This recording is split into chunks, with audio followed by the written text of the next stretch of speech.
ეთერში სტუმრობის დროა ზუზუ ურთიერთობების ხელოვნებაზე უნდა ვისაუბროთ სხვადასხვა ადამიანებთან მეგობრებთან ურთიერთობა ხომ ჩვენი ყოველდღიურობაა ხო ცხადია და მეთანხმები საინტერესოა სად გადის ის ოქროს ზღვარი რომელიც ადამიანებმა ურთიერთობისას უნდა დაიცვან რომ თავიდან ავირიდოთ სხვადასხვა უცნაური გამოცდილება და მათ შორის რა თქმა უნდა იმედგაცრუებას ხო და პირიქით ურთიერთობა გავხადოთ უფრო კომფორტული და ხალისიანი და ბედნიერი. Ამ თემასთან დაკავშირებით ჩვენ ძალიან საინტერესო რჩევებს გაგვიზიარებს ფსიქოლოგი და ფსიქოთერაპევტი თეა გოგოტიშვილი. ძალიან დიდი მადლობა რომ ხართ ჩვენი სტუმარი.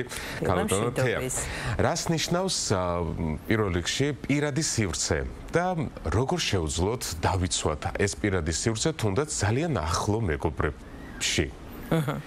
მე არ გულისხმობ უბრალოდ ძალიან კარგად ნაცნობ ადამიანებს. ეს ყოველთვის ძალიან საინტერესოა ადამიანთან ურთიერთობა ახლო ყველასთან შვილთანაც და ძალიან ახლო მეგობრებთან. აი როგორ აი სად არის ის ოქროს ზღვარი? დიახ.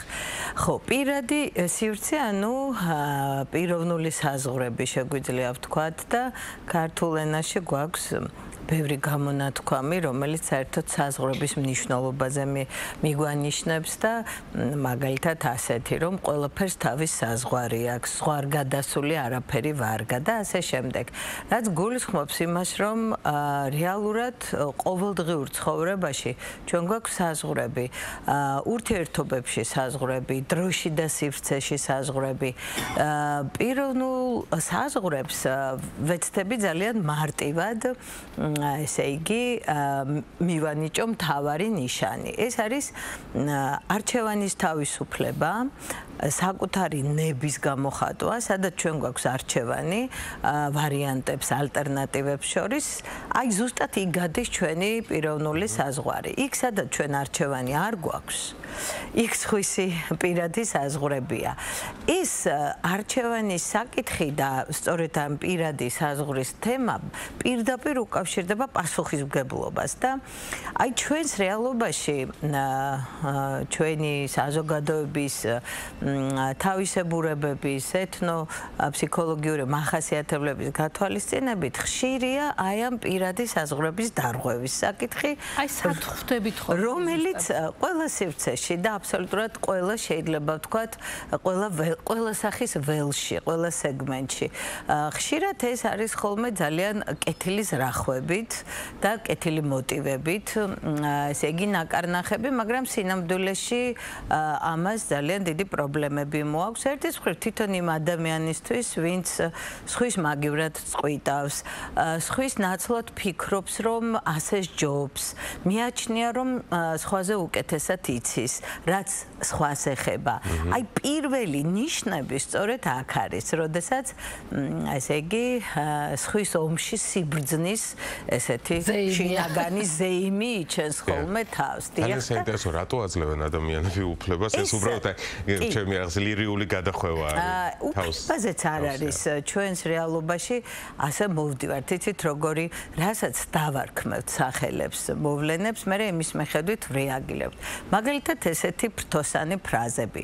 როგორ ჩემი ასეთი ახლობლის ცხოვრება ჩემთვის სულ ერთი ხომ ვერ იქნება, მე ხომ ვერ ვიქნები გულგრილი, ან მე ხომ მას ვერ მივატოვებ. აი ასეთ ნეგატიურ ცნებებს უკავშირდება ხოლმე ამ დროს ის, რაც თვითონ ადამიანის პირადი საკითხია და ძალიან მნიშვნელოვანია, რომ თვითონ თუ მას ჭირდება მოგვმართოს და თუ მას ჭირდება გაგვიზიაროს და ჩვენ უბრალოდ შეგვიძლია ჩვენი მოსაზრება გამოვხატოთ და ერთი კითხვა მაქვს მანდაც, აი მე მეორე უკიდურესობაა კიდე, აი მე მაგალითად ძალიან ხშირად ვარ ხოლმე აი ამ მდგომარეობაში, რომ ჩემს ირგვლივ ადამიანები ძალიან ბევრჯერ მეკითხებიან, რომ აი რა ვქნა და მე სულ მაქვს ამაზე პასუხი ესეთი, რომ მე ვიზამდი ესე, მაგრამ მე ნუ მომმართათ, ეს თქვენი გადასაწყვეტია.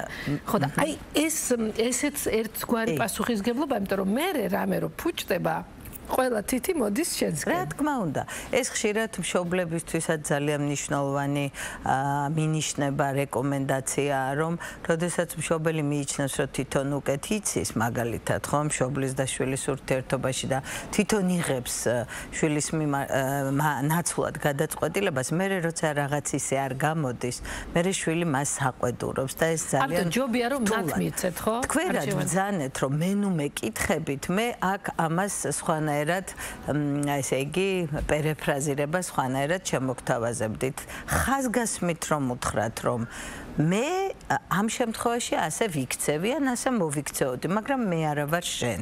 და შენ გაქვს შენი პირადი, ინდივიდ, ყოველი ადამიანი არის ერთი და უნიკალური და განუმეორებელი სამყაროში, ორი უჯრედი არ არის ერთნაირი და ორი თოვლის ფანტელიც კი, ასე რომ რაც არ უნდა ვგავდეთ ერთმანეთს და საერთო ღირებულებები გქონდეს, მაინც აი ეს ინდივიდუალიზმი ზოგჯერ არ ესმით ხოლმე, ან არ ფიქრობენ შეიძლება ამ საკითხებზე და აი პირადი სივრცის დაცვა ბრძანეთ და ამ დროს მნიშვნელოვანია, რომ მადლობა გადავუხადოთ, თქვათ, მათ ვისაც გადამეტებით სურს, რომ ჩვენზე იზრუნოს და გვეუბნება, რომ ჩვენ ჯობს ასე. ძალიან მოსაბეზრებელი არის. მე მისმის და აი აქ პირადი სივრცის დაცვა. პატარა მაგალითს მოიყვანეთ სოლი. შემდეგ მოიყვანს სოლს ბავშვს როდის ელოდებით. ხო, აი ეს არა, ყველაზე უკეთესია რატომ არ გორძინდები, იქ ორივეს ქესახება ეს არის ძალიან რატომ არ აჩენსელოდები. რატომ არ და ისეთ უხერხულ სიტუაციებს ქმნიან უმრავლეს ძალიან ხშირ შემთხვევაში ამ ადამიანებს მართლა თვითონ აწუხებთ, იცით, რომ რაღაც გარკვეული მიზეზების გამო არ ვერახერხებენ ამ წყვილთან შესაბამისი წყვილი არ შეხვდებათ ან მე რაღაც მიზეზების გამო ვერ ხერხდება ასე ვთქვათ გვარის გაგრძელებაზე ზრუნვა და ასე შემდეგ და აი ეს კითხვები არის საშინელი წნეხი რომელიც ძალიან უტაქტოა და ამ ადამიანებს არ აქვთ იმის განცდა რომ უხერხულია ამ კითხვების დასმა ჩვენ კულტურის ძალიან დიდი კულტურის ძველი კულტურის საზოგადოება ვართ მაგრამ დღეს ჩვენ კულტურაში ხშირად მოვიკოჭლებთ. სამწუხაროდ. კიდე მე მგონი სხვა საუბრის თემა არის. საყვარელ ადამიანებთან საზღვრების დაწესების გამო შეიძლება რაღაცა სინანულის გრძნობაც გაგუჩნდეს, ხო? უსიამოვნება და კონფლიქტიც კი ძალიან ხშირად არის. აი ამ გრძნობას როგორ გავუმკლავდეთ ქალბატონო?